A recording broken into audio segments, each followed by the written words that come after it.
Paul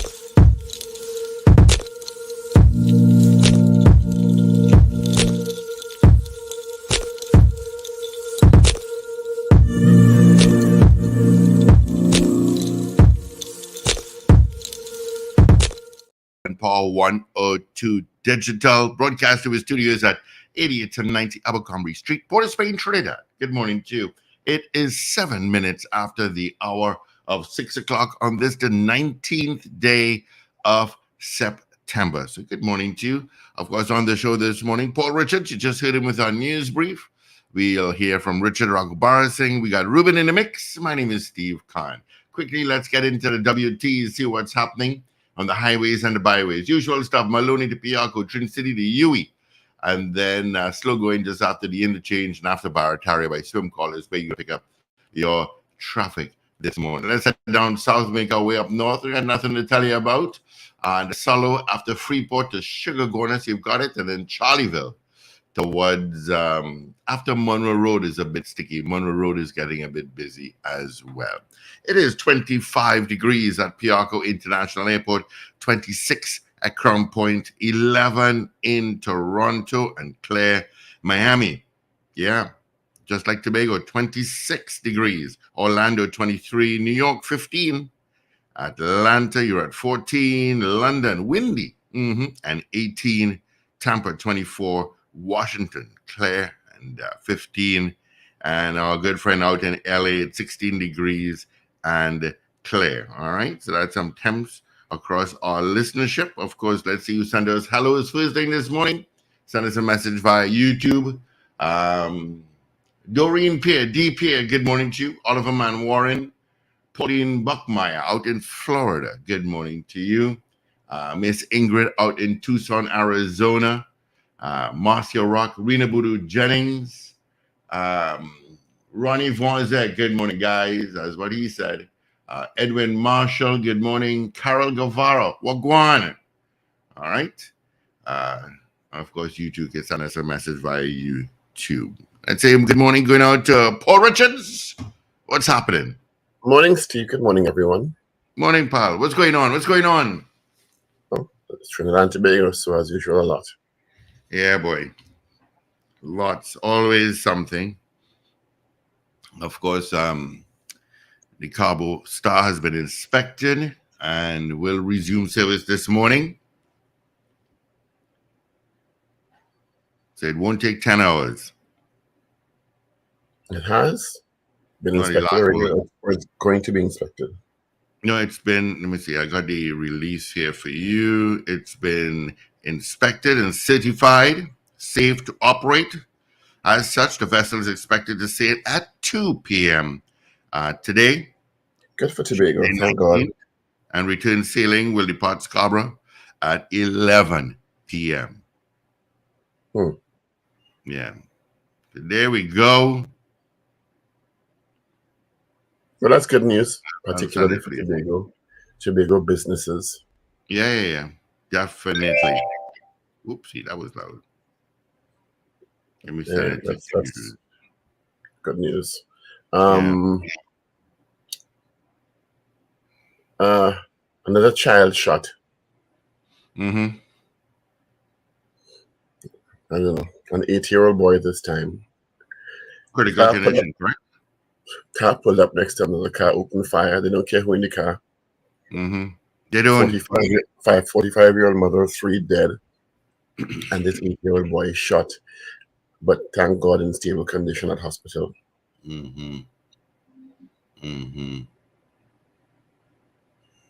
guys, I don't know what to say about these guys. They don't care. What happened to them is a big ball session, but they don't care. No regard for life whatsoever. None. Of any age. No regard for anything. Yeah. No regard for anything. Absolutely right. No regard for anything. Yeah, no regard. And you know, I was watching news this morning, and in the States, a vehicle pulled up next to a police cruiser, and they opened fire on the officer inside. He died of it. He got engaged 4 days before. And would you believe they caught the individual already? Yeah, Caught the sure. individual already. A police officer was shot here on Saturday, and they have no clue. We haven't heard of anything. Let me put it that way. Today is Tuesday.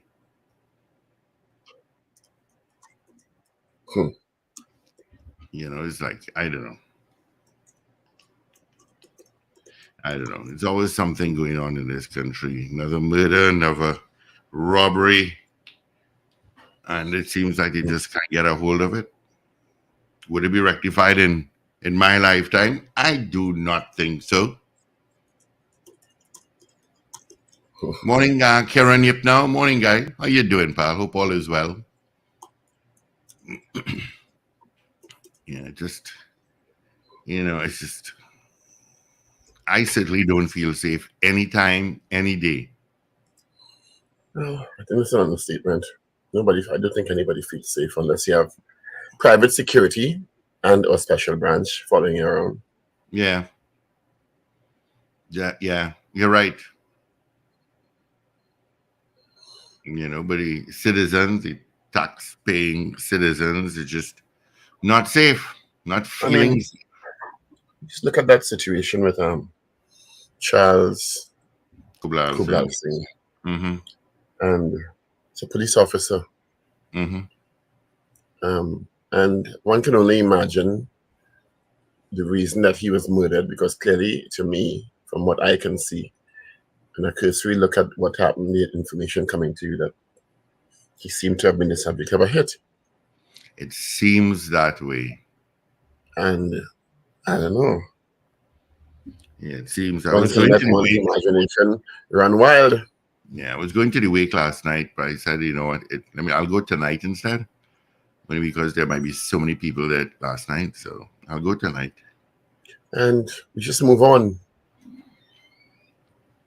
It's so much that you really can't absorb it all and get emotional as you one would imagine you normally should for somebody who was killed in that way. Yeah. The country just moves on. It's just on to the next.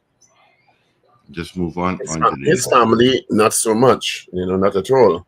Because, at the end of the day, his wife and children and family are going to have to deal with this for years to come. They probably will never recover. Mm-hmm. And so, but the rest of the country is just move on. The mother of these three killed in the drive-by shooting, Miss Mendoza, Denise Mendoza, 45 years. Apparently, they caught the perpetrators the same night. Well, I hope so. Yeah, that's what I heard, and Karen just reminded me about it. And this 8-year-old boy caught in the melee in this thing, shot at 8 years old. Another child. Not the first, second, third, fourth, fifth child in the last couple of years to be caught in the crossfires of these criminals. I don't know. I just condolences to their families. That's all I can say, really. Yeah. Massey is retrenching or let me say terminating people. Yeah. I think 8 employees. Last in. Nine. Which is so surprising to me. Mm-hmm. I guess, I don't know. I don't know the details. Let me not say what I was going to say. They say they've done an assessment of the operations, and the union is saying that they are under the impression that there are more to go. There are as many as 58 employees who are to be terminated. But when you're looking at Massey, which seems to be thriving throughout the Caribbean. They are. I'll tell you that they are. Whose prices are going up and up and up and up and up. Mind you, shipping rates are down. Who have expanded. Somebody told me they're 4 Massey in Guyana now. They have the Caribbean chain. You understand? That doesn't mean that, that's not really an assessment of the business operations in a real sense, because that's just people expanding. But when the average citizen looks at Massey operations, you ask yourself, Are you retrenching? Are you sending people? You overstaffed? Sales down? Or is it that profit lines need to go up more? Profit lines need to go up more. And you're going into a very busy period. Mm-hmm. Mm-hmm. I mean, one might say it's Christmas November and December, essentially, are the really, really busy periods. And from just in the media alone, we know September is a really slow month for most businesses because people come back, have to send their children back out to school. Mm-hmm.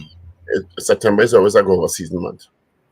But I don't know that if that is the case with Massey, because I don't know that they couldn't absorb these workers' costs until the peak period, which is Christmas, comes around, and books will balance off, but not even balance. It will roll into even bigger margins. I don't know. So 9 were given termination or separation letters on September 14th. The union is the Contractors and General Workers Trade Union. I don't know who is the principals in that. So maybe we could talk to somebody. They said they're a responsible retailer and guided by values of good industrial relations. So, right. The permanent employees all worked as front-end supervisors who had tenures ranging from 11 years to 5 months. The women worked in different locations. So I think it's primarily women, if I'm not mistaken. Yeah, for the picture I saw, yes.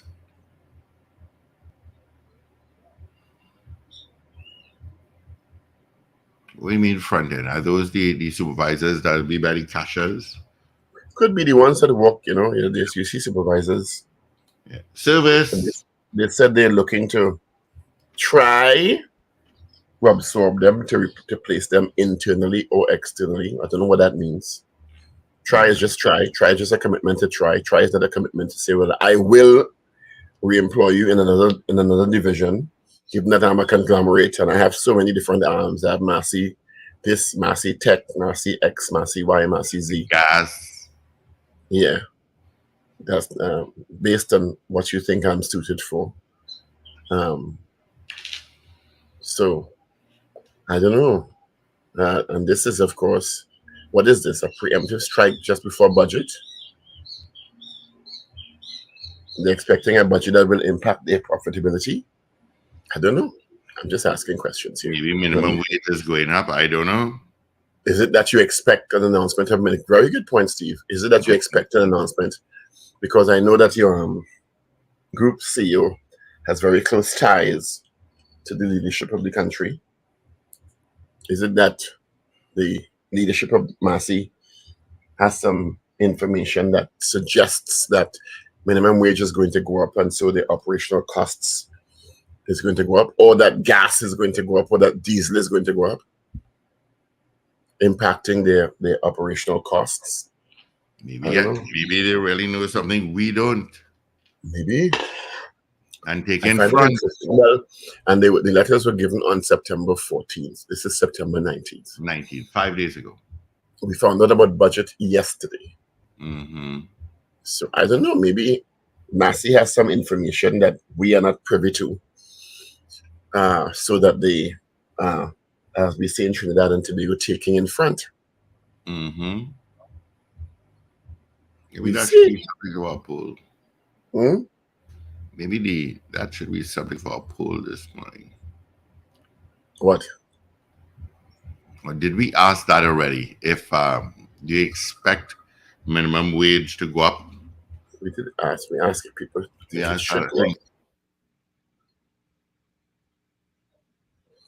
Karen, I don't know I always hear the phrase an election budget. What is an election budget? Please elaborate. I'm always curious when I hear the phrase election budget. So we'll find out. And yes, local government election to most people signal the start of 2025 election campaign. So I guess we'll find out. But I mean, I'm really feeling it for those 9, seemingly, it seems like it's 9 women who clearly will be mothers in many instances, if not all, who have families to take care of. And I don't know. I must say it's a really surprising development. To me, it's a very, very surprising development. I didn't foresee a company that seems to be doing very well like Massey to me. I mean, I'm not privy to their books, so I don't know. Having to retrench. Maybe reassign, not necessarily retrench. I didn't see Massey in that position. Given my very, very, very uninformed cursory look at Massey operations. You know? All right, Karen says an election budget is one that's bringing incentives to sway voters toward the ruling party. Okay, it's an interesting definition. Mm-hmm. I don't totally disagree with it.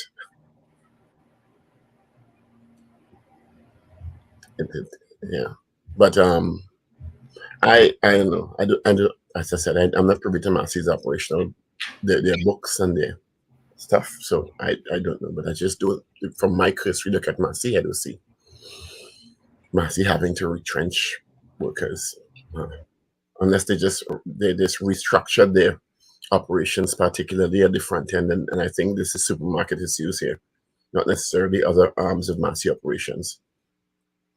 But we'll see if the workers are reassigned or re-employed, I should say, because they've been terminated, so it can be reassigned as re-employed in other parts of Massey's operations. I mean, to me, it's just when the company says that, it's just a well-crafted public relations statement. And if they're re-employed, they may be re-employed at a lower salary. Well, if you have been terminated, there is no requirement to re-employ you at any level. No. So. But they can. They could do anything as their company. Yeah. And say, well, listen, instead of getting $100 an hour, you're going to get $50. Take it or leave it. Once it's not below $17.50. Yeah, which is the minimum wage. I saw someone do a post yesterday talking about the budget needs to deal with national security issues and crime. And I was thinking about that. Mm-hmm. How? If you if the budget gives $12 billion to national security, it will amount to nothing if the policies and or the police service are not operating effectively. Mm-hmm. But maybe the budget could have policies and initiatives that are more innovative than presently being employed, and so can have a better effect. But I mean, every budget in the last 7 years or more, actually more, have had measures to deal with crime, and we're not going in the right direction. So I guess we see what this one has to offer. Yeah. I don't know. I don't know myself. I don't know. Let's say good morning, going to Kevin Menz. Good morning to you. Winston Jones, Faria Hayatali, good morning. Rena Boodoo Jennings, good morning. Oh, Rena, what did you say? I live in Pity Valley, and every morning around 5 a.m. you walk with your dog for a short 10-minute walk where you feel safe as you see others doing it.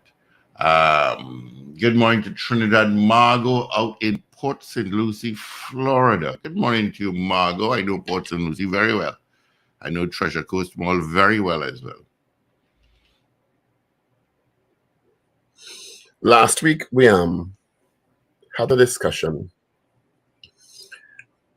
about a situation where on more than one occasion, because I guess it's happening semi-regularly now, men who are not who have been found to be in breach of their maintenance orders have been given prison sentences.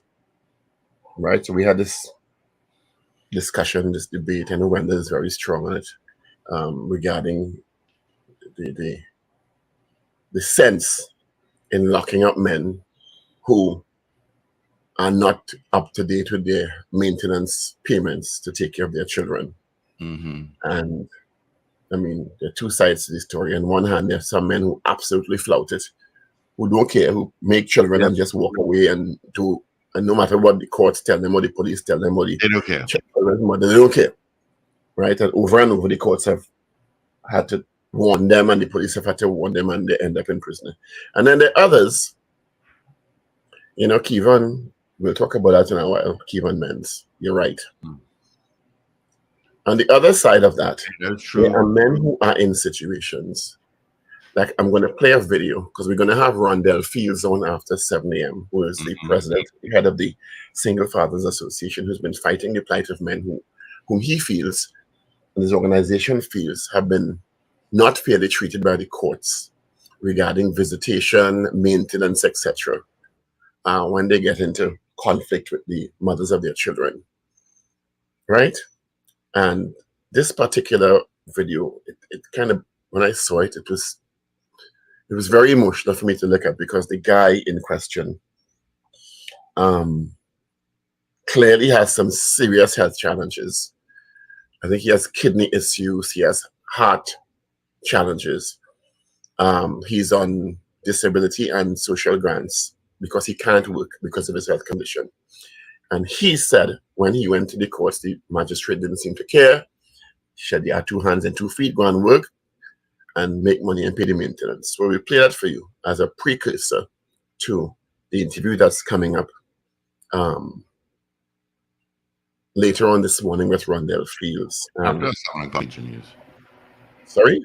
After our 7 o'clock major news. After the 7 o'clock news. So take a look at this. All right, so morning everybody. Miss Stephanie Ramdio. Good morning to you. I know you asked for an update on Mr. Anson Mohammed's case. So most of you all may remember Mr. Anson Mohammed's case. If you don't, take a look at what was his issue a few months ago. Hi, good day. My name is Anson Mohammed. I live in Libertyville, Rio Claro. I'm 44 years old. 3 years ago, I've been diagnosed with renal failure and heart failure due to high blood pressure and diabetes. The situation with the court right now, there are 2 committal warrants that are out for me, and committal warrants are basically straight to jail warrants because I have a 12-year-old son from a previous relationship that when I used to work, I used to pay maintenance for. 3 years ago, since I have been diagnosed and I've been home because I've been told by doctors that I can't work. 90% disabled. I've started to get disability and then public assistance. Since then I haven't been able to pay maintenance, and I have made an application to the court to discharge maintenance, but the other party has never showed to court. It's been a year and a half now, and every time there's a warrant out for me, she continuously takes warrants out for me. She knows that I'm sick and not working, but she continuously takes warrants out for me. And every time I go to court in front of the magistrate, all they are concerned about is if I need time to pay the warrant. I don't get a chance to explain myself and tell them I have been sick, and there is also a case pending where I need to drop the maintenance. They don't want to hear that. It was a female magistrate. She asked me about the maintenance and if I am aware I need to pay it and whatnot, and if I need time. I said yes, but I'm also sick. I've been sick for 3 years. She said she doesn't want to hear. She actually said she doesn't want to hear that. I said, but ma'am, I'm sick. I actually raised up my shirt and showed her the catheter and whatnot because I was sick. She said, well, I am seeing 2 hands and 2 feet. There's no reason I can't see you sit down somewhere and answer on a phone to make $1 to pay maintenance. I have heart failure. As simple as brushing my teeth in the morning. I blow. Life is a complete turnaround now. There's plenty things that I used to that I can't do. As much as walking, I have to slow down. Everything just slow down. So I think it was very unfair for she didn't. I don't get a chance to explain myself, and all they're concerned about is paying the money, paying the money. Where am I going to get this money to pay? What should I do? Should I plant weed and sell? Or should I go and rob somebody? Should I hire somebody to kill somebody? I don't know. Mr. Mohammed, as our father, you have other dependents as well. You told us you have other dependents as well that live with you. Yes. See, now that you're unable and you're now living off a disability, tell us your daily struggle. Tell us how it makes you feel. Tell us what you'd like to see happen. Just tell us how you feel generally as a father who's been put in this situation due to, I mean, nothing you did, but ailments that you found out that you had. Well, generally, to be honest, the way I could describe it is generally I feel like a loser. To be honest, because when I was working, there were days I would be all over the country. Toco, Siparia, San Fernando, Diego Martin, all over. And anywhere I stopped, I would see something for my daughter, I would buy it. I would see something for my wife, I would buy it. Can't do that now. I'm sick and then I have this maintenance thing over my head. It's very hard. If with the check we get in for the month, if we pay all the bills, we can't buy groceries. If we buy enough groceries for the month, we can't pay bills. So I really don't know what to do. And I'm just tired of the situation. Tired.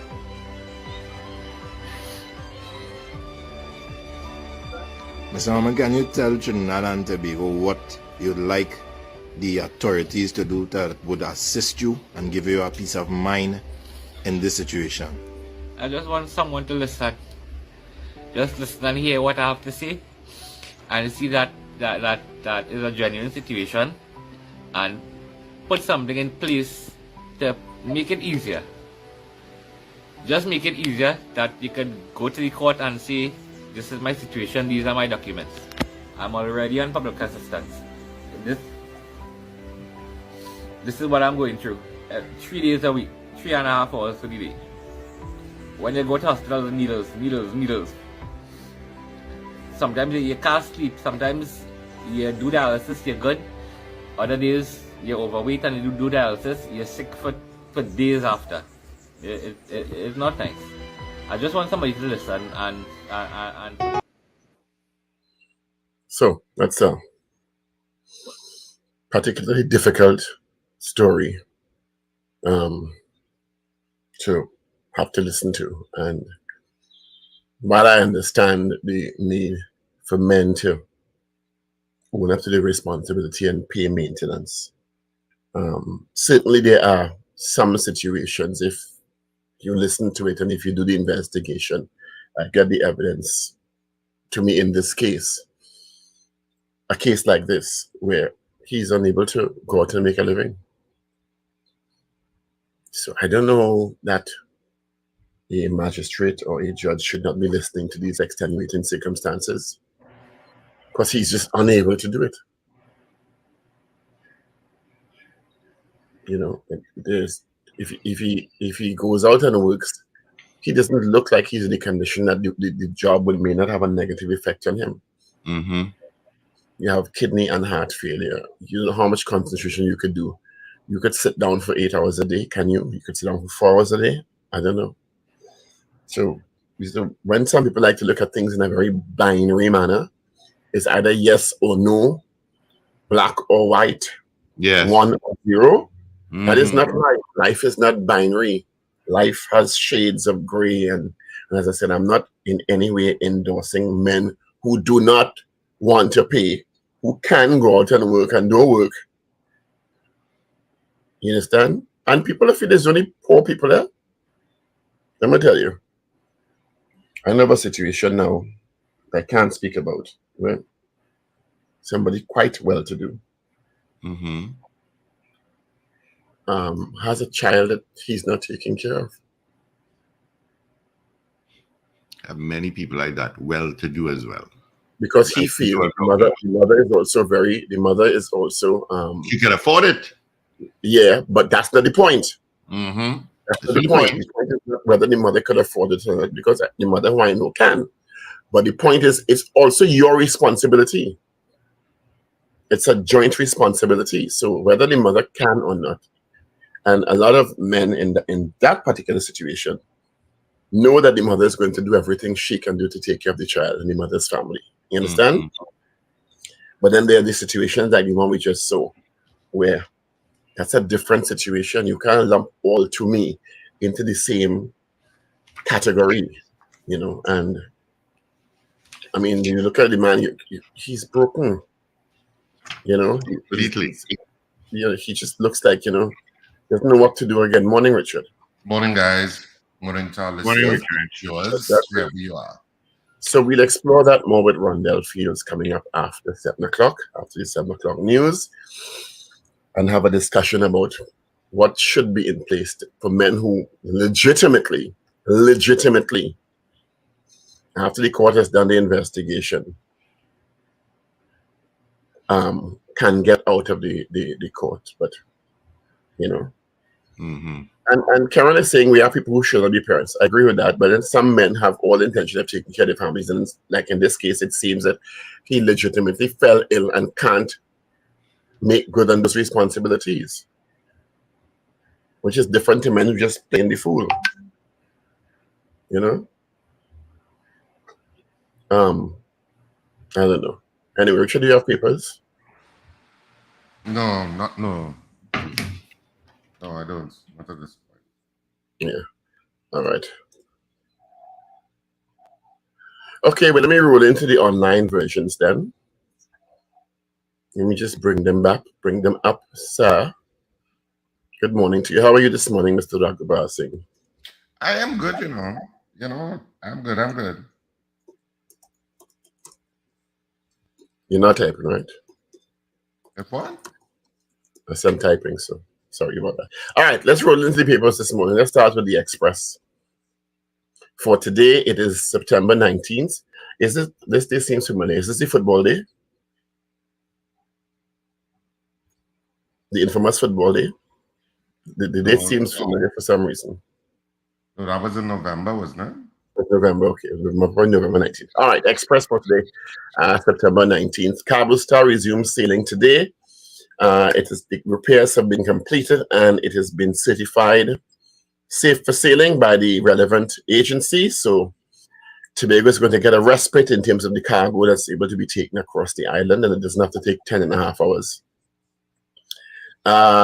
Victim chopped to death at bed. Roberts once more for Arima. UNC loses election case. Is ordered to pay the legal cost of the EBC. Lee, Nikon has brought no value for money. TCL secures $225 million revolving loans. Family homeless after fire. Let's move now to the Newsday. Online. Law Tomb opening for Napa next month on October 6th. Union cops not trained to deal with mentally ill. Griffith, Trinidad Tobago becoming a police state. Attorney General's office back to 100% after July cyber breach. Judges hold no grudges ahead of UNC PNM crime talks. State agrees to compensate Labray man for bad COVID-19 arrest. Judge throws out UNC Arima Northeast election petition. Guyana goes big with CPL Cricket Carnival. Relative death of Freeport man ends abuse for wife. And 3 Port of Spain streets get pure upgrade. Okay, interesting. Business chambers. Government should focus on crime in October 2nd budget. And South Chamber supports cautious minimum wage increase. So those are Newsday, trending stories. Where is the Guardian? Where the Guardian going? Okay, let me just put up a Guardian here. Apologies for that. And now we move to the Guardian. Online for today. Chamber boss, government action on Forex was long overdue. That's Nira Tiwari saying that. Massey stores fires 9 workers. Union suspects 58 more to go. Murder victims' wife fears release of suspect. Ghani, PM's letter to Kamala on crime talks a distraction. That's Dr. Hamid Ghani. Cop killed in ambush outside Minimart. Gun stolen. Forex exchange shortage a major worry to SMEs. MV Cabo star returns to Seabridge. Man hacked to death by mentally ill relative. And woman 45 killed after gunmen shoot up her vehicle. And opposition queries trade ministry jobs for Obika and Smith. So those are trending stories in your Express, Guardian, and Newsday for today, Tuesday, September 19th, 2023. All right. Before we get into this morning's poll, let me give the results of our poll from yesterday. Yesterday, we asked you, do you agree with the UNC, including Gary Griffith, the crime talks between the government and the opposition? Do you agree with the UNC, including Gary Griffith? 70%, 70, said yes. I don't know that this is true, but somebody posted something that caught my attention, and they said that in the conversation with Massey, releasing the 9 supervisors or front-end supervisors, Massey have self-checkout now. Mm-hmm. Could be a contributing factor. Could be. I'm not saying it is. No, well, why? No, but fired is different from retrenched. Yeah, I said so. So fired has to imply something else. Well, if you're automating part of the operation, you don't fire people, you retrench people. Well, and retrenchment has a different meaning in law in terms of what kicks in. So fired is something completely different to retrenched. It is not connected at all. Mm-hmm. So what, automation of certain services? No, self-checkout and automation, if you don't need people's services anymore, that's retrenchment. Oh, okay, all right. And I'm saying fired is something else. It means that you just don't need, so it's not connected to needing less staff because you're automating certain things. No, fired means something else. Retrenchment means something else. In other words, you let go certain workers, or you retrench certain workers because you may not need them, and the retrenchment and because the restructuring of the organization's operations don't need those positions anymore. Fired means you're fired for some sort of cause. That something has happened and we have removed you for some reason. Well, the release says they got separation letters. I don't know if that means it's a retrenchment or a termination or what. Okay, that's but what I thought it was massive. They never used the word. Well, the newspapers say fire.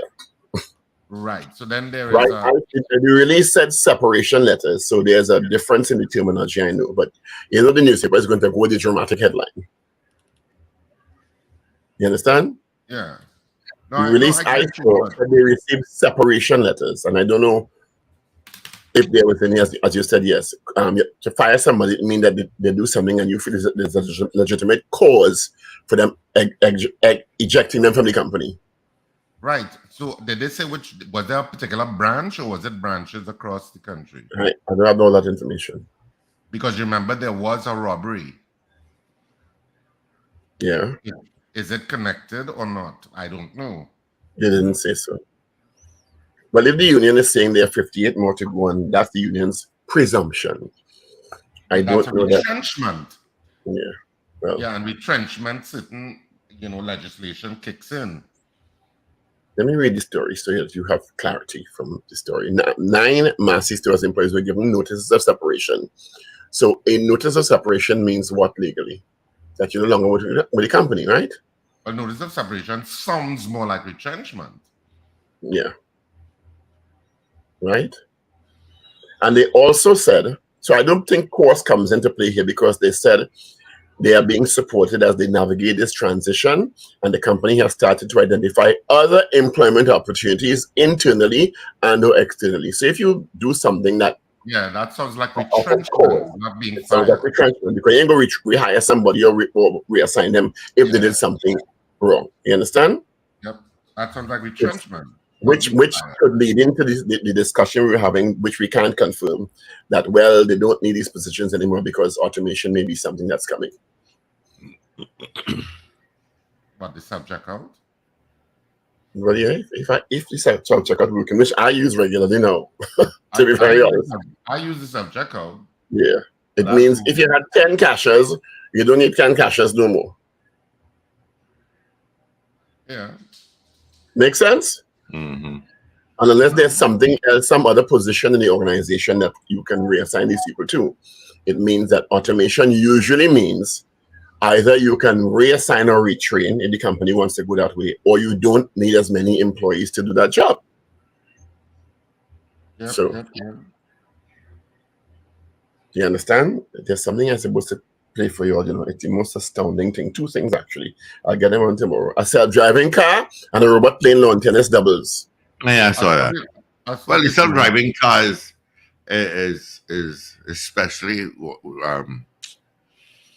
I saw a news item out in San Francisco where it's quite common to have a self-driving car as a taxi.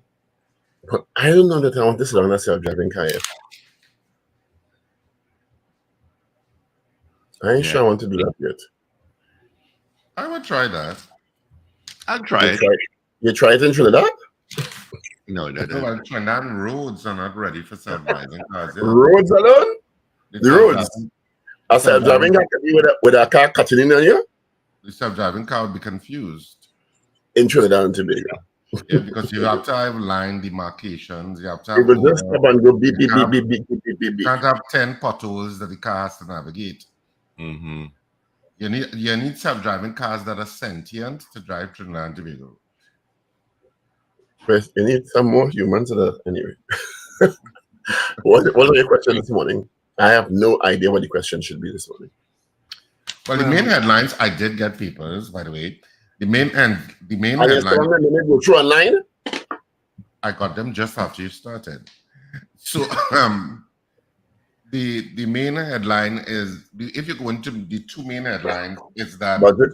Actually all headlines are different. One is the UNC loses election case because of a fatal error in filing the application. Forex fears, that's the other one. Because the budget day is on October 2nd and business sector is worried about Christmas sales, hopes IMBA would have answer to shortfall. Customers may face higher costs for goods. And the news there is business chambers wish for October 2nd budget, focus on crime. Of course, the Forex fears, Republic Bank recently halved their Forex allocation on credit cards.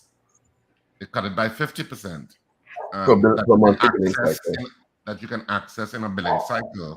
And I would have read something yesterday where the Minister of Finance, Com Imbert, indicated that a lot of the Forex shortages is being driven by online shopping by consumers who are, of course, picking up better deals online than they are on the local market.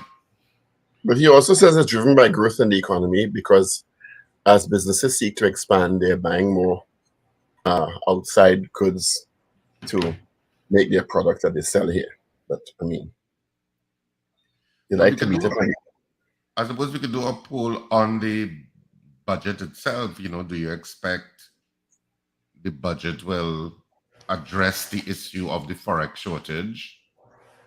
Because they could raise taxes on online shopping too, God forbid. Or we could raise the issue about but I'm so tired of crime. I don't want to really have a part of the online shopping thing. I will say it plainly, and I'm not saying it's a consideration of the minister, but I'm saying I've heard this conversation in the public domain is that local merchants are not happy with the explosion of online shopping because it means less purchases for them. Mm-hmm. You understand? Because more and more people, yes, are buying online, which means if I buy and quite frankly, I get much better quality stuff if I buy online and a shipping company ships it in than in many of the local, if not all, many of the local merchants. So the more people buy online, whether it be clothing, electronic items, household items, the less sales there are in Trinidad and Tobago. Am I wrong? Yeah. Look, last night I saw an item and they put a price next to it. And I said, let me go and check on Amazon to see what is the price for it. So I did the math. And it was 50% cheaper buying it online, which included shipping through a skybox, than buying it here. And if it's the wrong size, you send it back, you take it back, they send you a new one, sometimes they mask, they send it back. Yeah. Amazon does that. They'll say not working, okay, we'll send you a new one. It depends on the item, they'll ask you to send it back. And they send all the return stickers and everything. You just put it in a box. And so what is the question? Yeah, we have 7 minutes. Do you agree with an increase in taxes on online purchases? like he hasn't said he's going to do that. Yeah, I'm not saying that. Yeah, But he did say that online sales are exploding and they're sucking up Forex. yeah. Do you think measures should be put in place to curb online shopping? Yeah, you could say that. Yeah. Okay. Very nice. Minister will say, and there was a particular shoe that implied that I was going to put a tax. And let me tell you something. I got a letter from TAT yesterday because you let a slight expletive slip on the 25th of August. TAT. Run me down and find me yesterday. I will send it to you. You will laugh. You will laugh when you hear what was said, and TAT writes a whole page on that. I mean, I'm not saying you're not doing the job, but you will say, what? Anyway, the question this morning is, would you support mechanisms to curb online shopping in the budget? That's it? Yeah. Yeah, something like that. 222-8255. Toll free. North Americans, 866-525-1099. On YouTube, you can send us a message. Got some messages here already. Let's see. Winston Jones, Rena Budu Jennings, Alawa. I hope I keep saying your name right. The Great, good morning, Ingrid Adams, CPT Singh. Yeah. Trini in Boston, good morning to you, says no. KM says no. Good morning. Good morning. Good morning, Brandy. Of course not. And I know he will try to do something since he mentioned online shopping as a key component of foreign exchange and so on. But of course not. And even if he do something, it will still not stop it. All right. Thank you. Okay. Julia S. Batiste says no. Wendy James says no. All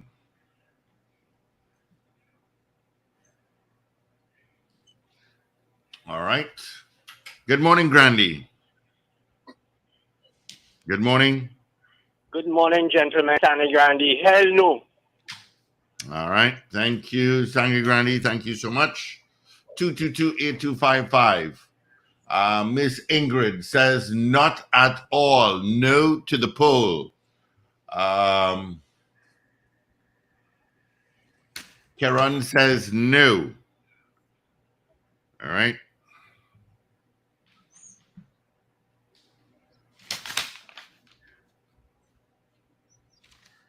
So 222-TALK, 222-8255.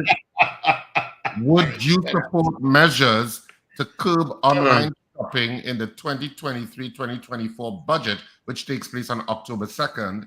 would you support measures to curb online shopping in the budget? Yes or no? That's our poll this morning. Of course, the Minister of Finance has referenced online shopping as one of the factors that is limiting access to foreign exchange. And of course, we do have a foreign exchange issue. Yeah, we have a call. Good morning. Morning. I would say no, but online shopping have effect on the economy because it could cause stores to either cut down. When the sales cut, they either lay off, and it has side effect. But at the end of the day, you can't stop people from shopping online. So paying a tax on it is probably the only way. Because if it grows, you get something from it. And have a tax, you mean adding a tax. All right. Thank you. Yeah, raising it or something, but you can't stop it. We had this discussion 2-3 years ago. And one of the things that many local merchants have not evolved and put their stuff online with the kind of ease that you get with Amazon and eBay and stuff. Mm-hmm. Many local people, many local companies or businesses do have some sort of online interface. Many of them do, but some of them are clunky. They're very clunky. And they're not very user-friendly. And I'm like, why did you even bother? Mm-hmm. And your ability to search for items and stuff like that, it's annoying. And the variety of items that are available to you and stuff like that. It is annoying because sometimes you do want to purchase online in Trinidad. But it's annoying, and then I don't know. Some are just clunky and annoying, and the small food businesses have done very well to me. Yeah. Carol Guevara says no. Ronnie, no. Lester Craigwell, no. Lorna, morning, Lorna. Indy, Carly, not at all. Ish out in Malik, no. Kevon Menz, no. Mo Gaines out in Aruka, take 2 hell no's from my beautiful wife and myself. Lisa says no. What says you, caller? Well, to answer your question directly, the answer would be no. Thank you. The reason I said that is because they don't need to do anything else to deter online shopping. Customs does do it by itself. I bought 2 fire sticks for $50 US and pay $500 to Clyde in Trinidad and Tobago. They could increase the duties on it, So not those they can't do nothing. They could increase the customs duties and make it even. Fire sticks can cost you mean 500 TT? Mm-hmm. $500 TT to bring it in. Custom. So then it costs less. That's what they can do. They can make that clearing thing so prohibitive. It don't make sense. You end up paying more than what you'd pay in Trinidad and Tobago. Yeah, but if we keep doing that, we will end up like Cuba and Haiti and China, where all that will do is try to force you to buy from local merchants because we don't make fire sticks in Trinidad and Tobago. Somebody's still importing it. All right, thank you. All right. We have time to squeeze a couple more calls. Slick Money Grip says no. Winston Jones says no. People will find ways, Yeah, they'll find ways.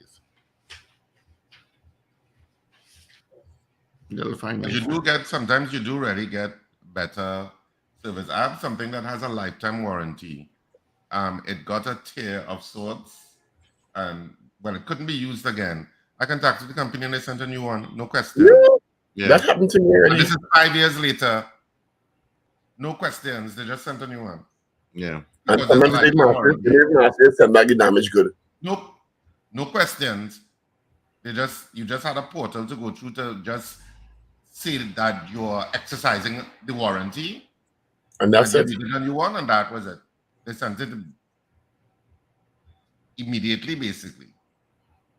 Apple sent after 2 years, 2 weeks after the warranty went out, Apple sent me a brand new battery for my computer. Mm-hmm. After 2 years. Mm-hmm. Went through the warranty portal. They said, what is the date of purchase? It was actually 2 days, so I tried, to see if I could get through. And they said, no problem. Sent it. Yeah. No headache, no drama. I have a video doorbell. It's about 6 or 7 years old. It was starting to get trouble for some reason. I contacted the company. They tried to troubleshoot it online. and they said, okay, we'll just send you a new updated one. Free of charge. It can't be that. I was shocked. I thought I had to buy a new one because it was like 7 years old. Yeah, Josie Richardson says no. All right, gentlemen, let's get into our 7 o'clock major news.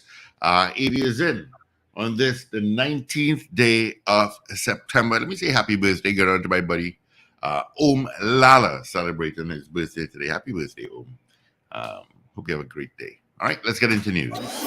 This is your news bulletin from Power 102 Digital. The TNT Chamber says government's intervention into the ongoing foreign exchange shortage is long overdue. 9 Massey stores Trinidad employees given notice of separation. Barbados Prime Minister calls for urgent meeting between 2 IMF, World Bank, and credit rating agencies. And India expels Canadian diplomat as Sikh murder row escalates. Details in a moment.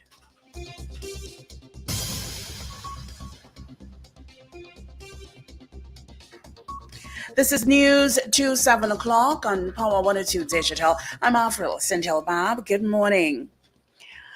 Government intervention into the ongoing foreign exchange shortage is long overdue. This is the view of American Chamber of Commerce CEO Narad Tiwari after an announcement by Finance Minister Colm Imbert that he would soon meet with businesses on the issue. Tiwari said foreign exchange challenges have been mounting for some time, with businesses consistently seeking reduced supply. He explained that this could be partially connected to a reduced amount of foreign exchange being sold to authorized foreign exchange dealers, including the banks, by the upstream energy and petroleum companies in recent months. They cashed these TT dollars bonds at the banks and now have enough local currency to pay local expenses. The shortage, coupled with the unattractive prospects of selling US dollars to the local market, has created a harsh reality for many businesses, the AmCham CEO explained. Tiwari said a sizable injection of foreign exchange was needed into the financial system and also urged the Ministry of Finance to pay out VAT refunds urgently, as he noted that many energy companies have about 50% of their VAT refunds to be settled. 9 Massey stores Trinidad employees were given notices of separation on September 14th after ongoing discussions and dialogue with the contractors and general workers trade union. It said every effort is being made to ensure that they are supported as they navigate this transition, and the company has started to identify other employment opportunities internally and or externally. It said, as a responsible retailer and employer, it is guided by its values and good industrial practice, adding this was a difficult decision made after several consideration and an extensive review of operations. It said that it remained committed to open dialogue with all stakeholders. All repair work to the MV Cabo Star have been completed. Confirmation of this comes from the Port Authority of Trinidad and Tobago. The owners of the vessel are awaiting the outcome of today's inspection by the Classification Society, RINA, before certifying the vessel for safe operations. As soon as the certification is obtained, the vessel will be back on schedule. Last week, Tuesday, the replacement vessel MV Emprendedora started operation. A fire incident occurred on the Cabo Star following its departure from the port of Scarborough, Tobago at 11:23 p.m. on August 23, 2023. The fire was later isolated and extinguished by crew members in accordance with vessel emergency protocols. No injuries were reported on board. An 80-year-old boy was shot in the back in a shooting incident in Cabo on Saturday evening, which resulted in the death of a 45-year-old woman. Denise Mendoza from Coconut Boulevard in Pleasantville was fatally shot at about 6:20 p.m. in a vehicle which was proceeding along Lisa's Boulevard in Cabo. Mendoza was a mother of 3. Police reported that she was in a Toyota Fielder along with a boy and a 49-year-old man when near Tony's Grill House, a silver Nissan AD wagon pulled up next to them. The occupants of the wagon then opened fire on the car before speeding away. The driver of the Fielder pulled to the side and the police and paramedics were notified. A team of officers from the Central Division and the Homicide Bureau responded. All 3 of the injured were taken to nearby Couva District Hospital, but Mendoza died shortly after 8 p.m. The man was shot multiple times to his torso. He and the boy were both stabilized and transferred to the San Fernando General Hospital. The boy was then sent to the Eric Williams Medical Sciences Complex, Mount Hope, for further observation. They were both in serious condition up to late yesterday evening. You are listening to news on Power 102 Digital to 7 o'clock. The Barbados Prime Minister is requesting an urgent meeting between the World Bank, the International Monetary Fund, the United Nations, and credit rating agencies to do an assessment of lending over a long-term period for areas such as education and healthcare. Mia Motley made the suggestion while contributing to the panel discussion at the Sustainable Development Goals Summit, which started Monday and will end tomorrow in the UN headquarters, New York. Her comments come at a time when development progress is reversing under the combined impacts of climate disasters, conflict, and economic downturn and lingering COVID-19 effects. We value short-term lending, but do not understand that if countries are going to invest in education and healthcare, they need 30 and 40-year money in order to be able to do so. Our situation has been compounded by the pandemic, and therefore that long-term money is critical. Secondly, we need mission-oriented lending. Professor Mazzucato has been making this point, and in fact, in Barbados, we've set 6 missions, recognizing that all of our policies, including the terms and conditions for access to finance, have to reinforce the missions. Her comments come at a time when development progress is reversing under the combined impacts of climate disasters, conflict, and economic downturn and lingering COVID-19 effects. Our situation has been compounded by the pandemic, and therefore that long-term money is critical. Secondly, we need mission-oriented lending. Professor Mazzucato has been making this point, and in fact, in Barbados, we've set 6 missions, recognizing that all of our policies, including the terms and conditions for access to finance, have to reinforce the missions. If we believe that the SDGs are worth attaining, then we need to put a framework in place that allows the MDBs to value the SDGs and to be able to increase the length of time that you can have to repay for these funds.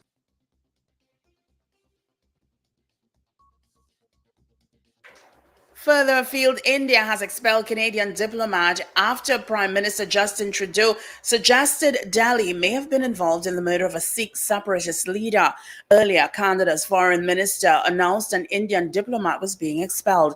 The escalating row centers on the murder of Hardeep Singh Nijjar, a Canadian citizen shot dead outside a Sikh temple on 18th June in British Columbia. Trudeau said Canadian intelligence were pursuing credible allegations of a link between his death and the Indian state. India has firmly rejected Trudeau's allegations, calling them absurd and politically motivated. It added that Canada had long provided shelter to Khalistani terrorists and extremists who threaten India's security. Nijjar had publicly campaigned for Khalistan, the creation of an independent Sikh homeland in the Punjab region of India. Well, finally, here is weather news for the period today till midnight. Trinidad and Tobago, generally hot and sunny conditions despite few isolated showers. There is a low to medium chance of the isolated heavy shower or thunderstorm favoring western and hilly areas of Trinidad during the afternoon. Generally fair night. Gusty winds and street flooding can occur in the event of heavy downpours. A hot spell warning yellow level remains in effect. Look out for a forecast maximum temperature of 34 degrees Celsius at Piarco International Airport and 33 degrees Celsius at Crown Point in Tobago. Currently, the temperature is 26 degrees Celsius at Piarco and 28 degrees Celsius at Crown Point. Recapping your headlines to 7 o'clock, the TT Chamber says government's intervention into the ongoing foreign exchange shortage is long overdue. 9 Massey stores Trinidad employees given notice of separation. Barbados Prime Minister calls for urgent meeting between between the IMF, World Bank and credit rating agencies. And India expels Canadian diplomat at Sikh murder row escalates. I'm Avril Cynthia Bab. That was news to 7 o'clock on Power 102 Digital. Look out for more news until at 12 noon and an update coming your way at 8 o'clock this morning. For more details, log on to power102fm.com. Up to date and credible. Power 102 Digital. All right. Thank you so much, Avril, for our major news. You can join her again at 8 o'clock for our news brief. 11 minutes after the hour at 7 o'clock on this, the 19th day of September. Let's take a look at traffic, see what's happening. San Fernando, you're lighter than yesterday. Definitely lighter than yesterday. Golconda Connector Road is where you got your traffic this morning. Of course, going to Pleasantville as well. Corinth, yeah, that's what your traffic is. Let's head northbound on the Solo. See what's Riverland Road, you're busy as well. Calcutta 123, you've got some traffic, but your traffic is starting from Sugarguanas, straight up towards the interchange. And Endeavour, yeah, passing Chinchin Road, also got a Kelly Village. Ida's Gardens towards Curep, and the Churchill Roosevelt Highway, you've got traffic from Maloney to Uwe, Curep to Port of Spain. Up Lady Young Road, coming down to Maraval, Diego Martin. Eastern Main Road equally heavy as you go through Macoya, and heavier from St. Joseph heading towards Sabova. All right, so that's quick traffic update for you. Hope it helped you out in one way or the other. We got some other votes here. We got CPT Singh saying yes. I got Kerwin Duke saying no to the poll. Winston Jones. Okay, you voted already. Shireen Jack, good morning to you as well. All right, so that's all the votes I have coming in.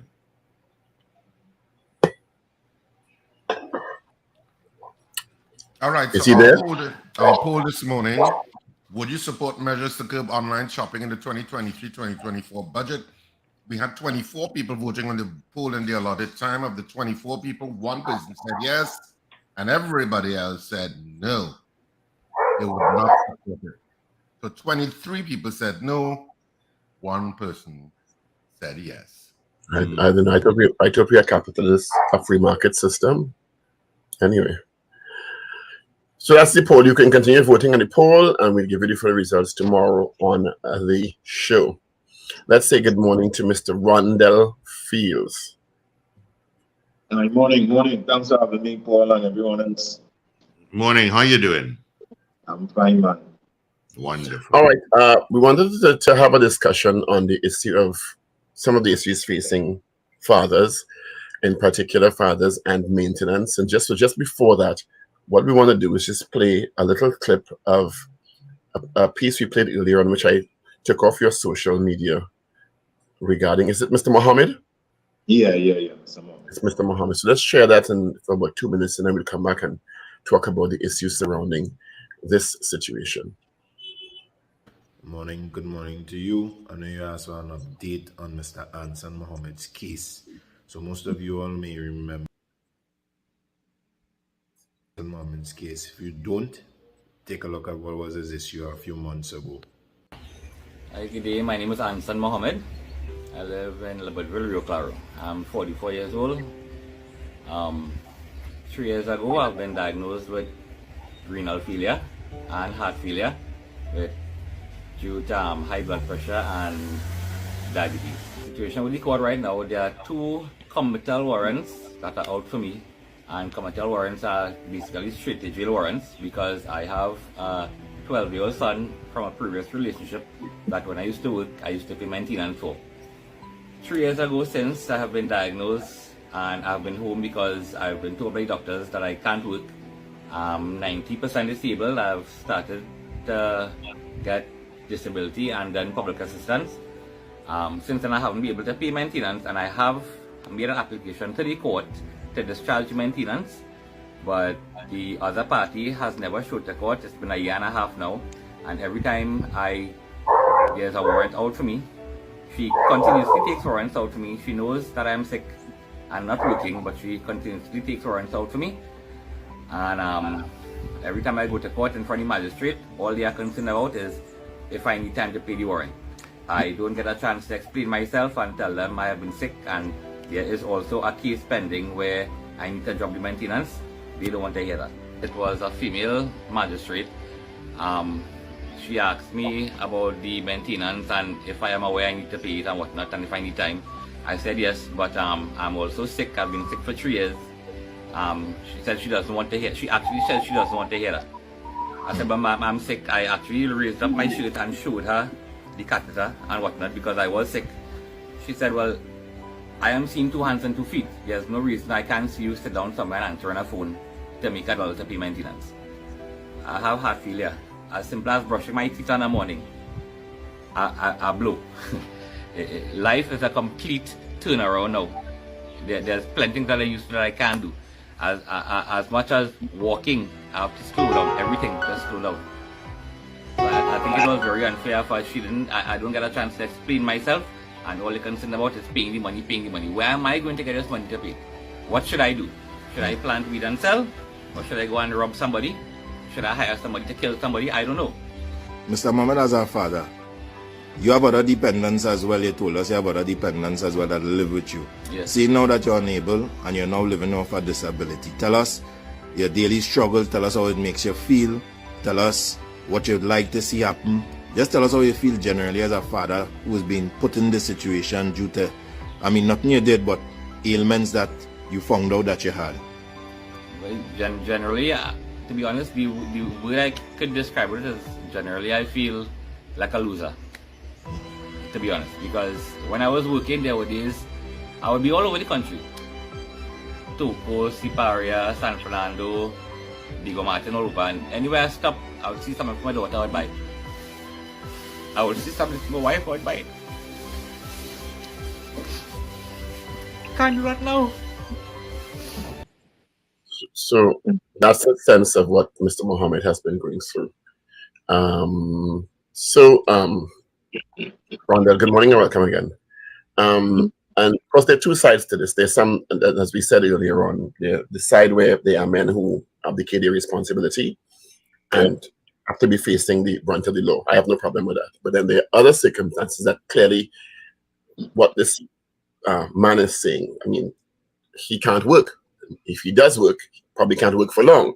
So you've been advocating about what you would describe as the inequality in the court system or the justice system related to men for a while. Give us some backstory to this. How did this come to your attention? And we talk from there. This actually came to my attention through a young lady that I actually know in the area. She actually supports us with a lot of the social events that we have. And this is actually her cousin. And they had bombed their head on every block. I think he was actually trying to find me. Unbeknownst to him, he didn't know that she knew me. And came to me. I mean, when I heard it, I was shocked because the thing that hit me hardest is the magistrate's pronouncement that he finds some type of employment, even though he is on a disability grant. If the magistrate was aware of the laws, the magistrate would know that that is illegal for him to do. You cannot be on a disability grant and then go and find employment. They will take away the grant from you if you decide to do so. So, and this is not the only time I've heard this being told to men who are on disability grants. I've also dealt with another case where a guy was in an accident and a similar thing happened to him, and he was yet again, just like this gentleman, facing imprisonment for non-payment of child maintenance. In this case, after doing some investigation ourselves, we did find out, because the suggestion would have been, or the most reasonable thing would have been, we would have expected the magistrate to discharge the maintenance and then recommend that the mother go to social welfare or Ministry of Social Development for assistance. However, I mean, we would have found out that the child is already, or the mother is already receiving social welfare for the child. So even that was a bigger blow. So what we had to do, we had to make an application to the court. As I said, it's not the first time we've dealt with things like this. We have certain lawyers in certain instances like this, thank God, who would work pro bono with persons in his kind of situation. And we do take our hats off and thank Ms. Amelia Harilal for doing so. She would have brought the matter before the court, and we would have waited about 3 months to get before a magistrate, and the magistrate would have then now suspended or somewhat discharged the maintenance. He, however, still isn't out of the woodworks as yet, because even though the magistrate has power to suspend and revive or to discharge or discontinue a maintenance order, the magistrate doesn't have power to quash an existing warrant. That is something that we did years ago in another case that we had, not of similar nature. This was one where it was the father was proven as the non-biological parent, where we had to get a stay of the warrant from the High Court. We had to take it to High Court, get a stay of the warrant while the matter was heard in the High Court, and then we got the High Court to quash the warrant.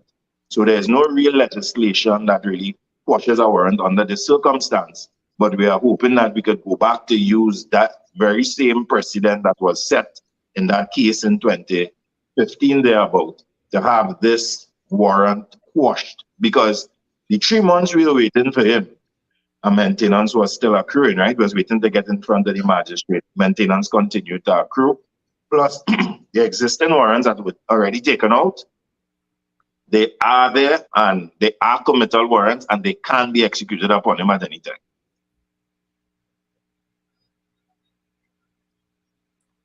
How was Mr. Muhammad able to prove or to show the court that before he got ill, he was a responsible father? Well, the court would have been able to ascertain that definitely, because if he'd had the maintenance for the child over a period of years, the size of the maintenance would have been astronomical if he wasn't maintaining the child previously.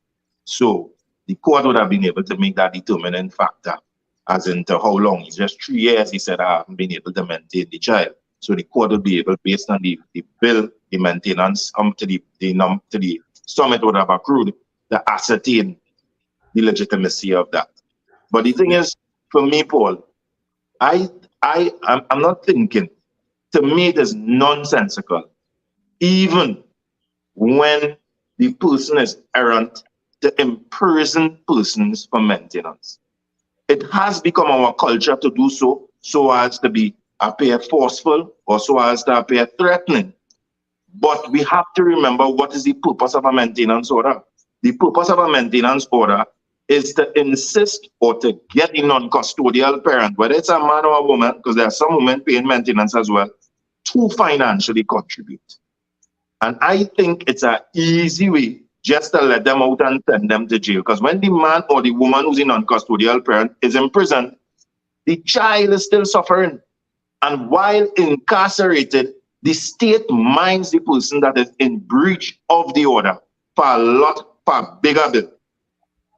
25 to 30,000 per prisoner per month is what we pay to maintain that person. And we have stuff on our law books already. There are family court, best world family court practices that can be introduced.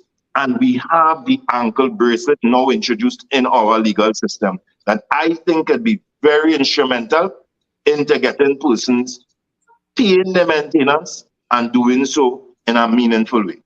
Yeah. How would that work though? Because I know you have like the attachment of earnings, and some people, some parents or some birth parents go for that that remedy that when the person gets the salary, it's deducted at source and sent to the court or sent to their account. But in terms of the ankle bracelet that you're talking about, how would that work in a maintenance situation that you think would be better than incarceration? Yeah, I definitely think that would be a better suggestion. Currently, we put ankle bracelets on accused sexual offenders and we release them on bond into the society, but with condition. They have curfews, they can't be in certain places, and this I think will work similarly. So I'm thinking that you put an ankle bracelet on him or her, ensure that they have a curfew Massey until 8 o'clock in the night. Also, you ensure that they're not in places like casinos, they're not in places like bars, they're not in places in anywhere where they could be spending this type of money that even if they want to go as far as to say even in effect, because if you don't have money to maintain the child, you should never be in a casino gambling. So I think these things, just a person knowing that they're going to have, first of all, it's a sight for sore eyes on your ankle.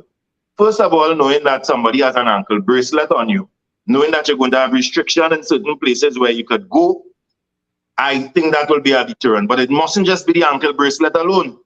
It must be the person is placed with a probation officer or a parole officer of some sort that actually finds or assists them to get employment if they don't really have employment, so that the money can now be extracted whenever it comes into their account. Because the thing is, we have to make the focus of getting them in a position to financially contribute, or else we defeat the whole purpose. So putting them in prison, at least leaving them out with an ankle bracelet, connecting them to a probation or a parole officer that works, possibly some connect, where the probation officer has some relation with the Ministry of Labor to help them find employment and extracting the money, is a more probable case of actually getting money, opposed to sending them to jail where we know for sure they're not going to get money. Where we know for sure rehabilitation is the way to go. Try to rehabilitate them into paying the maintenance as opposed to just custodial sentences. Correct. That is the idea exactly. Because we have other things we have to consider when we imprison them. Men will tell you, and women who are incarcerated, they often tell me, Mr. Fields, we are the lowest chain in the prison. The rapists have more rights than us there. We vault everything, we hide everything, and many of them, when they go in there, not just for the fear of their life, many of them are the ones that come out sometimes, and they are the ones they see locked up abroad, because they would have gone in there and made certain real criminal connection, going in there without a criminal record, and then become criminalized, because that is the environment. Yeah. So we have to really wonder if what we are doing is actually better for society or actually worse. Yeah, I mean, I've always felt in terms of that system that the Trinidad and Tobago prison system should have a minimal holding facility for issues like that. People with traffic tickets, who drive when their license expired, people on maintenance, which is a very light minimum holding facility that is not connected at all to those in there for criminal offenses. And so that it's a very minimal facility, which is what I know a lot of other countries do, who have that kind of penalty for things like that. But I take your point that you're thinking that it shouldn't go in at all into a custodial sentence. Correct, because we're not going to get a contribution. We're not going to get a financial contribution. If they do so, they will just be regurgitating some of them in jail because they can't get the bill off of their shoulder. And as I said, we have to remember the purpose of maintenance order, to get financial contribution, not to threaten you of imprisonment or to imprison you, but to get the money out of you. Your sentiment is that it seems that the tendency is more punishment than to realize the objective of the sentence, because to the maintenance order. Correct. Because if you look at our laws as it's written already, we have other ways beside imprisonment. We have section 27(2)A of the family law that says that you could seize goods, you could seize chattels. So you could seize a car, you could seize jewelry until the debt is paid. So, but we're not looking at that. We're looking at the cultural way of just, all right, you don't pay, we give you some time to pay. Don't pay again, go to prison and stay. The child benefits in no way. The mother benefits in no way, or the custodial parent, whatever his mother or father, benefits in no way whatsoever. We could use the seizure of goods and chattels. Some of the same persons who are errant have big gold chains. Some of them have a big fancy car that they don't want to lose possession of. So there are other things already enshrined in law that can be utilized, and that is my challenge with the judiciary, because there are, even in the laws, section 27(4) of the very same Family Law Act says that in the instance like Mr. Mohammed and others, even on somebody who's honestly been good, Paul and guys, paying maintenance and lost their job, because this is a real scenario. I saw that happen with ArcelorMittal, I saw that happen with Petrotrin. In instances like that, the magistrate has the power to look at it holistically, make an assessment, and if you see that he isn't willingly willfully negligent, not condemn him to prison. That's what the law says. Let me ask a question about Mr. Mohammed's history of taking care of his children, because to me that should be a significant factor in whatever the judicial officer decides moving forward. If this person has been diligent and responsible, you don't treat that person the same way as somebody who has been irresponsible and negligent and just doing what they want. Correct. So that's it. And I mean, and we have to take that consideration of medical health issue. You sending them into a prison system. Look at the guy who just died. They said he was ailing. So you sending him into the prison system where they may not be best equipped to take care of him. Mr. Mohammed receives dialysis twice a week. When he goes into the prison system, isn't it a greater strain on the prison's resources to take him to get dialysis, to bring him back for 2 days? So we're not making sense with some of the methodology that we are applying to this thing, because it's become more a retributive form of action than a restorative one. And that is where we're missing the whole mark. It is to get maintenance for the child and still try also, beside the money, to ensure that the man or the mother who is a non-custodial parent have some type of relationship with their children. Because I could tell you mothers pay. Up to yesterday, I was talking to a mother who has to pay for 5 children. And she has 2 other children in her next relationship. And she's facing imprisonment right now too. Why do you think the system still seems to be reluctant to change? And as you said, there are statutes on the books where there are alternative approaches to dealing with the issue to achieve the stated objective, which is to take care of the child. That is the primary objective of this, to take care of the child. If the person continues to be responsible and abdicating the responsibility, there are steps you can take to move in that direction. But the system just seems to say, because we have a culture in some people's minds of some fathers not taking care of the children, because if you really do the maths in the country, it is a minority. We like to say that all man bad and all man in taking care of children, but that is actually not so when you look at the numbers. Correct. But there's a mindset, culture of the mindset that says, well, all bad, so let me treat all the same way.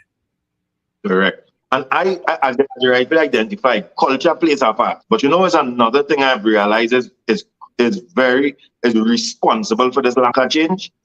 Ignorance. And ignorance of the magistrates. Not knowing certain things, Paul, on the law books. A magistrate looked at me in a courtroom, putting it to maintenance, when the same case I'm referring to, when the father was proven not to be the biological parent, and we asked him to suspend the maintenance until he did another paternity test that the court required. And the magistrate looked at me and looked at us and told us, oh, there is nothing in law that he could suspend or revive a maintenance order. It's only after I did law and went through the law acts myself, I saw the Family Law Act 21-2 that gave the magistrate that power to suspend and revive it at any time. So I am certain that many of them have not used the tools in the law because many of them are unaware of it.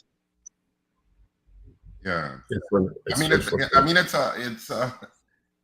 I get it.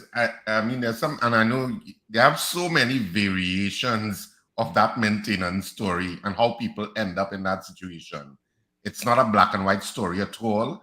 Some men, sit before lawyers and say, look, I started seeing another girl, planning to get married, and all of a sudden the maintenance order comes up, even though they've been paying for the child, off the books. But sometimes it's used as a vindictive tool by some women to say, oh, you want to go to another woman? Bam!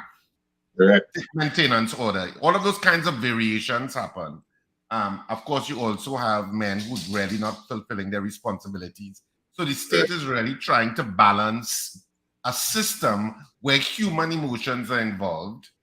And how do you get to that fair point that addresses the needs of the parent who has custody of the child and needs the money, vis-a-vis the person who sometimes has a legitimate reason and who sometimes doesn't. And I said, it's a balancing act. Lady Justice, there's a reason they have a blindfold over her eyes. She's not supposed to see all the confusion on the outside and all the reasons to be biased and what he did to the woman or what the woman did to him. That's why you come into court for an impartial view, somebody that can stand on the outside and do what is in the best interest of the child. That is what the court purports to do. And that is what you must do. So every single action you take must be in the best interest of the child. And I am saying that that is not in the best interest of the child for two reasons. There's no financial gain from the non-custodial, no financial extraction from the custodial parent to the benefit of the child. And then the child also, some non-custodial parents are imprisoned. It doesn't mean that they don't have a good connection with the child, you know. It doesn't mean that they didn't have a good emotional relationship with the child and they just fell on hard times. The child is also then removed from that parent. Then you're talking about many times persons have moved on and they have other dependents living with them. I just told you about the lady who has 2 other children living with her. Their fathers also who have other children living with them. And you come and you grab them out of the house in front of those children and leave those children without a breadwinner for a couple of months as well. So we have to take these things into consideration. The court pay system helped in alleviating some of these issues, because before COVID, you had to go and line up and stuff, and sometimes records weren't kept, so people would bring back in erroneous accusations and stuff like that. But now, because you can go through court pay at lot of booths, I understand, has that helped? Court pay has helped with what it was made to do. Making it easier to pay, easier to collect. Also, as I said, giving you the affordability of a track record, or giving you the affordability of some level of accountability. I would say it's helped in some regard to when it comes to the issuance of the card that the custodial parent needs to use. I'm hoping that they monitor that card to ensure that money is actually being spent on the child. I don't think they do that. But it's also created that avenue for that. However, court pay has been having its challenges. I'm always saying there's a glitch here, there's a glitch there.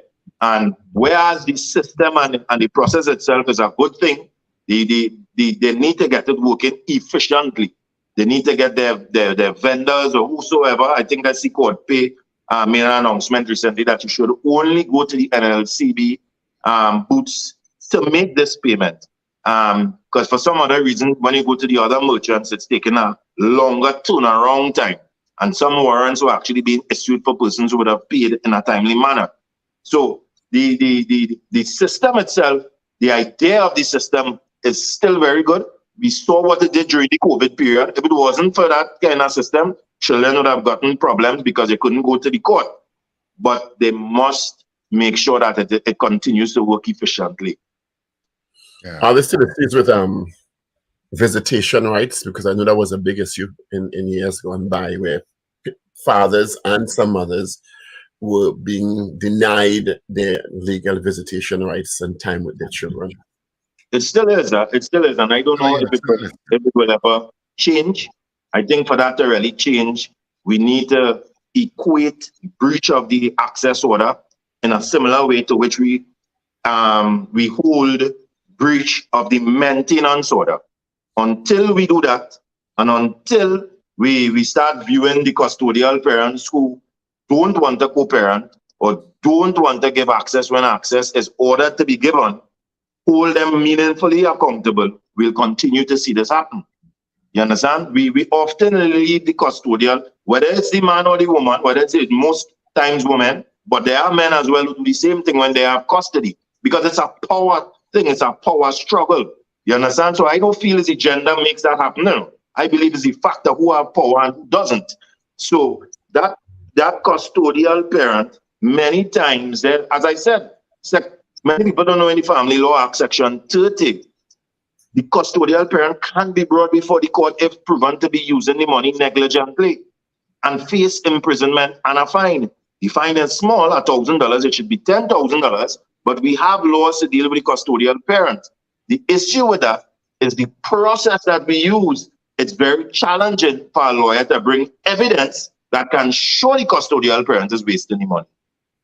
You understand? That's because we commingle funds, the money for the child, we put it into the account of the custodial parent. Define wasting money. Well, that is it. We define wasting money. I've heard persons make the suggestion that, hey, I'm the custodial parent. If I am the custodial parent and I am a woman, I should be able to go and do my hair, or I should be able to go and take a drink with the girls because I'm working hard and I'm sweating. And my response to them is always this. If the non-custodial parent puts money in short for you and says, hey, I worked hard for my portion of my contribution, and I believe I was supposed to go and take a beer with the boys, so I deducted $100. Or I believe I was supposed to go and touch up my ends, so I deducted $200. Would you find it as satisfactory? So the thing is, we have to remember what the maintenance is for. The maintenance is for the upkeep of the child. It's for no other reason. The custodial parent must act as trustee because they also have a responsibility, and it is because we don't explain maintenance seriously and we do it haphazardly without proper accounting. That is why the person feels they are being paid, because the custodial parent is supposed to be making equal contribution as a non-custodial parent. The thing is, we just don't see them having to put it into an account to know if they ever are doing it. That's the thing. Are you willing to take some calls? Yeah, of course. I'm sure there are people who would have some questions. Yeah. 222-8255, 612-8255. If you're outside of Trinidad and Tobago, toll free 866-525-1090. And how do you think 1099? Well, you'll get it. Yeah. How do you think the laws can and should be changed in the interest of the children, based on the challenges you've seen the court system or the persons who feel they were aggrieved face or are facing? I mean, definitely. I think even before the discussion of maintenance, which we love to argue about, we need to start looking at the custodial orders, the custody orders. That is where the whole thing could be fixed before even, without sometimes even having to make a maintenance order. We need to start at a position when mother and father are on equal footing, both have equal interest and are vested in each child, to start at 50-50, which is considered shared parenting. There are a number of states in the United States that are already doing that. They're both vested, they're both financially capable, they both want to be involved, which is many times the case, you know. But and what about parents who are not on the same financial footing? Well, whether same financial, it's not about being on the same financial footing. What I mean that they're both financially capable to maintain the child. To me, in my judgment, if one is not. Right, to me, if one isn't, I always think the child will be better taken care of the one who can. That is my thinking. If you're saying that you're falling on hard times and you don't have a house over here, or you don't have a car, and sometimes that's where you see some of the orders being given to a particular gender who may have less resources than the other gender. And it's not about choosing gender, it's choosing where the child may be most comfortable. And with shared parenting, you may not have as, even though daddy have more than mommy, or mommy has more than daddy, once both have sufficient for the child to be comfortable, children are comfortable. I've shared parenting with my son for the last few years, no matter my economic status with his mother. And he loves both places. He enjoys both places because he has the opportunity to develop a relationship, not only with me and his mother, but with his paternal extended family and maternal extended family. And that's what children want more than anything else. All right. We do have some calls coming through. So good morning to you, caller. Hi, morning. Good morning. Morning. This is Wendell. I had to call in simply because I so enjoy listening to Rondell and his knowledge of these issues. And I'm also a big fan of his on Facebook. But Rondell, you shared something on your Facebook page the other day that I didn't hear you cover this morning. And I don't know how old that video was. It was a video of a man who got a maintenance order for a woman who had given up the children already. The woman had given up the child to somebody else to take care of. And she took out a maintenance order 2 years after. And he has been paying this maintenance order for 5 years, even though the woman does not have possession of the children. I found that to be an amazing thing. And it just goes to show sometimes how wicked, and I'm using the word wicked, how wicked these situations can become You understand? So I want you to touch on that a little bit for me. So good morning, guys. You'll see me tomorrow. God willing.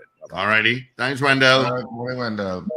And definitely, I mean, that was a stellar situation where the mother would have taken out the mother didn't allow the father to see the child, and he possibly himself didn't have interest. So let's not take no blame off of his shoulders. So he didn't see the child for years.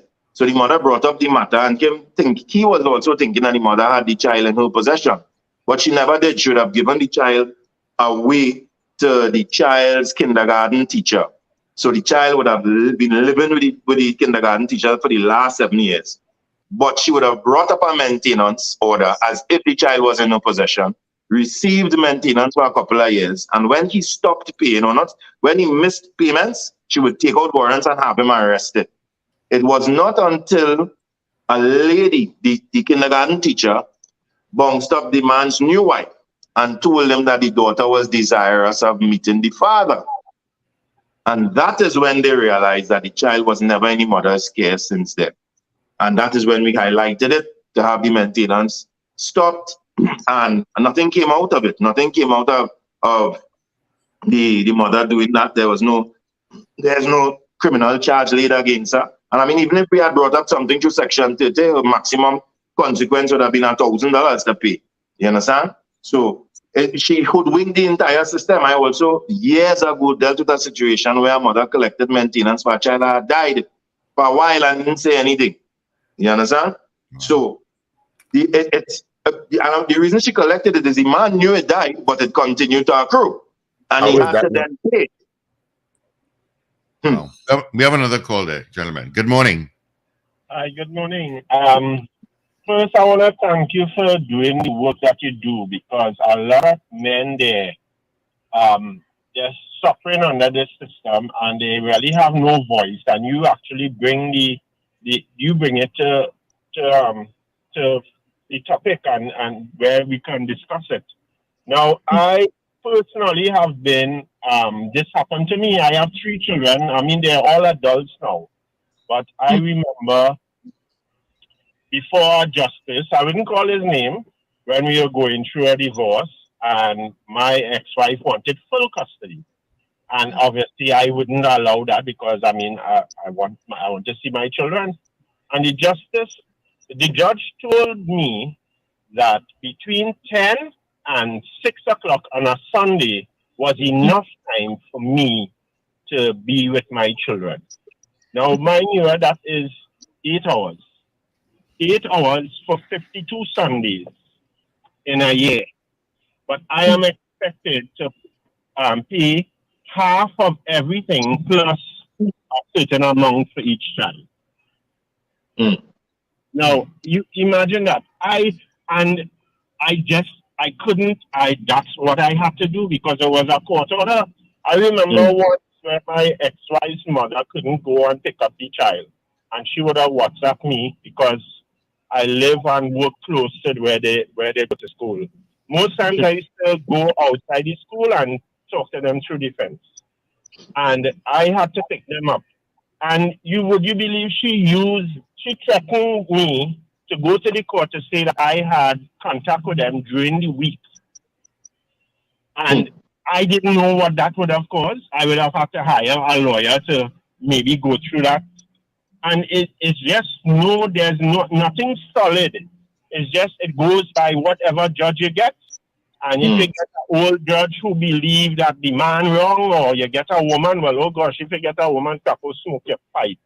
Well, I guess let's just say not all women.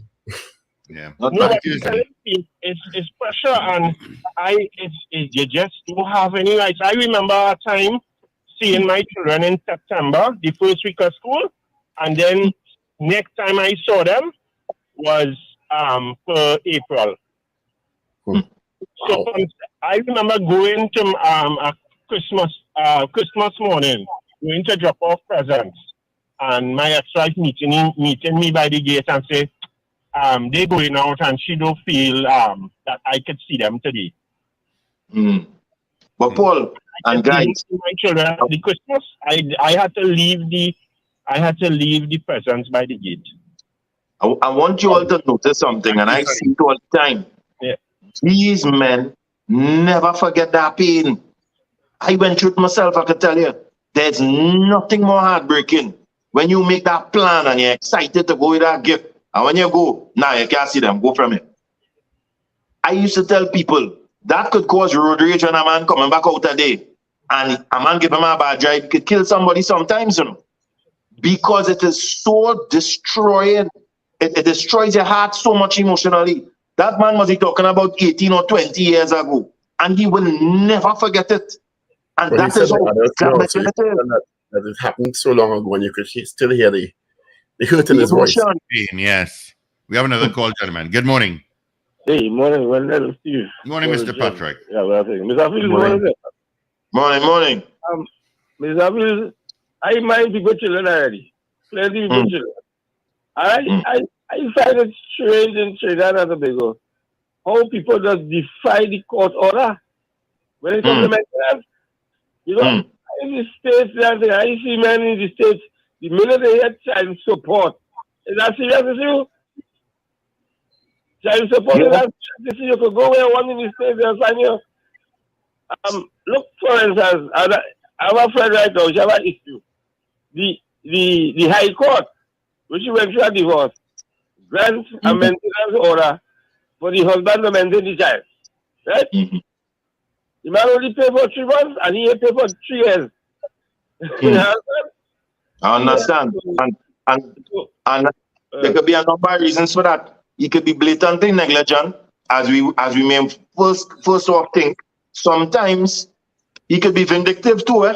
Sometimes when he minding the child all the time and you decide to go spite him, he don't know he's doing himself an injustice because he could be in prison. But I have heard many men, just after last week, a man was vexed with me because I advised him to continue paying the maintenance even though he wasn't getting visitation to the child. And he thought I gave him bad advice. It's only last week he realized I was just trying to save him from being imprisoned. Because not everybody understands and negotiates that the right way. They think, well, if I ain't getting to see my child, why pay money for? But Phil, the man wants sex to man your child. He was? Sex to man your child. No, but I'm not saying no. As I said, I'm not saying that people would be negligent also. When the lady decides to try to pursue the matter, when to a lawyer, the lawyer tells she shall go back to the High Court and not to the Magistrate Court. So that's what I run around with some people on the frustrated. Well, another complication like that is that sometimes You have to go back to the High Court because it's a High Court order. Thank you, Mr. Patrick. When sometimes men are paying the maintenance, and because the woman has gotten into a new relationship, cohabitational, they say, well, let your new man pay for your child. All kind of thing like that. Just like that. And yeah, so remember, this is an acrimonious thing, you know. The court makes this so much more acrimonious, I have no belief, because as I said, you do me something, I have to do you back something. And that never works in the interest of the child. I never think family and court should be together.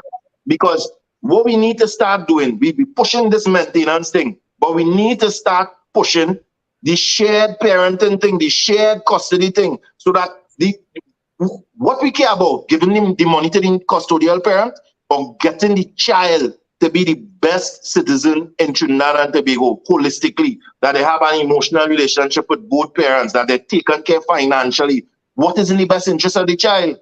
That is what we need to focus on. Because we could give the money, as I said, he could have been paying money to the mother religiously. We don't know if the child getting a cent. So money does not equate to the upkeep, the general upkeep and the well-being of any child. Some children don't even see the money. What they want to do is see daddy inside a graduation, or see daddy by a football game, or see daddy in a PTA meeting. That is what the child sees.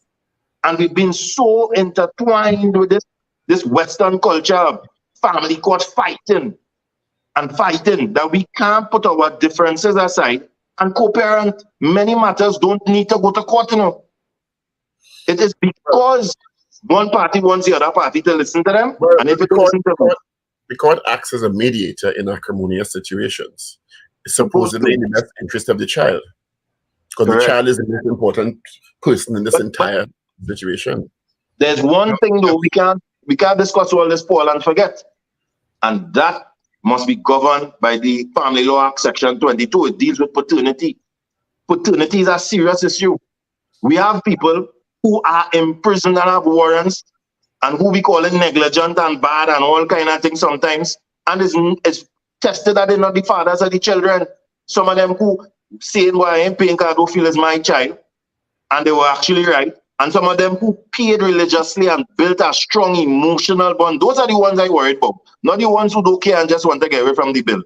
But the ones who were invested in the child's life. I have seen men break down like babies and cry on the floor like babies.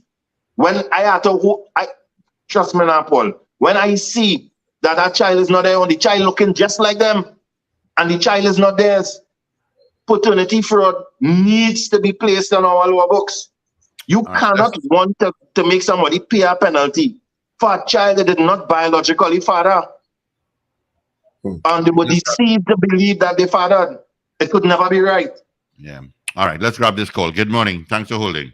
All right. Good morning, gentlemen. Morning. Terrence Bong the name. Rhonda know me well. And because of listening what is happening here, I recognize why in sociology the family is the largest study, because it is highly dynamic. It is multifaceted, and there is no one bullet to deal with these issues that we are speaking about. However, I listen to Rhonda there, a good friend of mine there, and I recognize, I'm asking myself, are we speaking about the exception when we deal with the deadbeat dad, or is this the rule? Because I didn't do the research, so I cannot say. But what I know, I have a grounded theory experience in this. Being a pastor and all, I have had many, and did I say many? Many women coming to me as the first step before they get to the court, dealing with the pain and the problem and how they went through this great attrition to stay away from the court. And I am wondering sometimes when we speak about a dad, and I want to tell Paul that video he played earlier really moved me. I want to say that. It moved me in ways that it troubled me after the video was over. But I'm wondering if we are not just speaking as far as the male are concerned, the exception and not the rule. Because my experience has shown me that women suffer. I heard Rhonda speak about the men breaking down in tears. I have had those tears on my shoulder that sometimes 11 in the night, 12 in the night, I cannot sleep because my encounter with a few women based on the hassle and the harassment that they are going through because of their deed that. And so when I hear about women doing things to men, I ask myself, is this as equal? And is there so happen that women only coming to me because of my role, and there are a lot of men out there going through the same thing? And grounded theory said to me, a sample size, any sample size you take really reflects the majority, because it's a subset of the majority. And I dare say, I feel women are suffering more because of this thing than men are. And if I am wrong, I stand to be corrected. But I want us to deal with this thing not from the exception point of view, but the rule. That's all I have to say. I know Rondell would have researched what I'm saying, so I'm waiting to hear. But from my experience, if you realize, bro, everything I'm talking about is from the rule. It covers both the person who's negligent and it covers the person who wants to be involved. The issue here is we cannot consider just the hurting of the mother and the hurting of the father. You know. The person who's most important here is the child. And sometimes a woman might cry because she find already man cheating and he gone and he start and have a new life. A man may cry because the same thing would have happened to him. But they both have children in the center who did nothing of the sorts. So the focus must be shifted from the crying woman and shifted. The only reason I'm speaking about the men here is because it is the miscarriage of justice, not because of the impact on their emotions. You know. No, So emotion is important. But what I am saying here is that we must do, when we're talking about the rule, what is in the best interest of the child and nobody else. Rondell, that's another discussion by itself. I am the hearer, and you are communicating to me. And as I'm listening, what I'm hearing is an argument for male. And the argument seems that this thing is across the board. And I'm saying from my work, and I'm doing this for 30 years, and my work and my experience in the field, I cannot relate to what you are saying. Now, the issue of all these other issues on the court, these are other issues. I'm just dealing with the issue of deadbeat. And when I'm listening to you, it comes across like there are these 20 men facing this kind of trauma, and it's equal with the woman. And I haven't gotten that. In all my years in ministry, I haven't gotten what you are saying. I know men from time to time who are hurting and face the raw end of the stick. But my experience, and nothing can beat that, my experience has shown me is overwhelmingly women who are going through this thing. And that's, but let me ask you something, bro. Have you investigated into the same particular matter where the person is who told you this man is a deadbeat? Have you investigated to see the man's situation, to see if he is definitely a deadbeat in every situation? Because that is the side I see. Because this man who had that catheter, who impacted you, if you spoke to his ex-wife, she would call him a deadbeat. She would say he didn't take care of his children. She would say that he was not a good father, even though she was receiving social welfare and still took out warrants against him. So that is what I am telling you. Many of the same women come back to me and tell me later on in life, who cried on your shoulder possibly, Mr. Fields, at first I didn't like you, but the very same thing I did to his father, another woman is doing to my son right now. Fine. But when they come to me, when they come to me, I'm not a policeman, I'm not a court officer. They come to me for counseling. And you should know. But once they come to me for counseling, I cannot counsel one person. Psychologists do that. But the sociologists will not, because we recognize everything happened in a group setting and nothing happened by itself. So when they come to me, immediately I am putting on my counseling coat now. I'm trying to bring the parties together. Most of the time, the guy don't even want to come. Most of the time.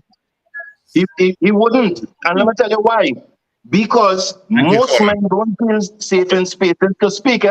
Because most time, that is what they hear they are. They hear they are deadbeats. They hear they are no good. They hear they are the lowest in society. The only man and that's why they flock to me. Because I am the only man that gives some kind of air to some issue they may be going through meaningfully. I don't support people who do the wrong things, you know. I have supported many a woman. But what I am saying, many men most times don't subject themselves to some of these places because culturally, deadbeat father is the president. We are the ones who introduced the social word single father into this space, and it was done purposely.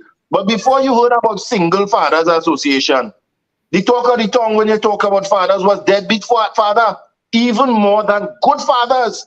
And as Paul said earlier, I guarantee you there are more good fathers than bad fathers in society. Yes, that's not natural. More about dead fathers, deadbeat fathers. Rhonda, thank you for being with us. Always a really elucidating conversation, and keep up your great work as usual. Yeah. Thank you, Rhonda. That's it for today.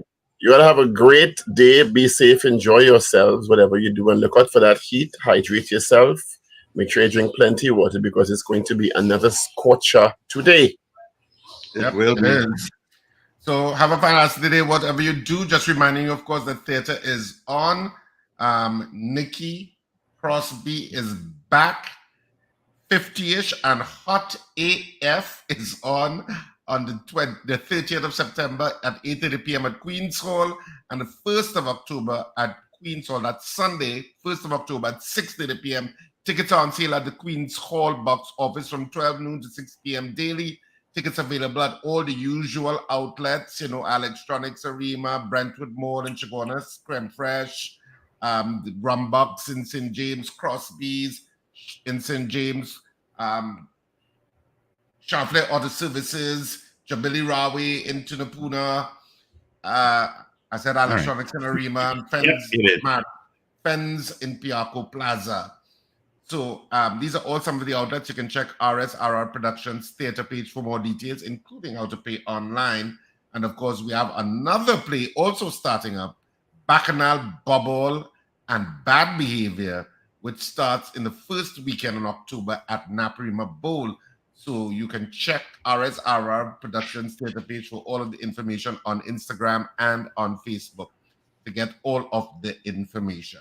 Have a fantastic day, whatever you do. And remember to smile and laugh. It's great for your health. All right.